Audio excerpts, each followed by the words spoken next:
आज आपल्या महाविद्यालयामध्ये रेणुका आजी हिरे यांची 25वी पुण्यतिथी आपण साजरी करतो आहोत।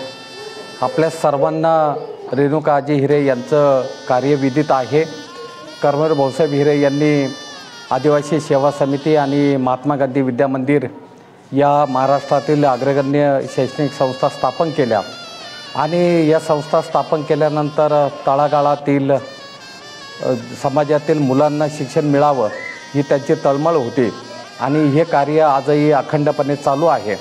या कामासाठी रेणुका आजी हिरे यांनी कर्मवीर भाऊसाहेब हिरे यांना अतिशय मोलाची साथ दिलेली आहे। कर्मवीर भाऊसाहेब हिरे यांनी राजकारण असेल, समाजकारण असेल किंवा सहकार असेल या चळवळी उभं करण्यासाठी आपल्या आयुष्याचं योगदान दिलेलं आहे आणि त्यांच्या कार्यासाठी रेणुका आजींनी संपूर्ण आयुष्य भाऊसाहेबांबरोबर बहाल केलं। त्यामुळे आपण या सगळ्या कार्याची जाणीव ठेवली पाहिजे। आज आपण महाविद्यालयाच्या वतीने रेणुका आजी यांना अभिवादन करतो आहोत।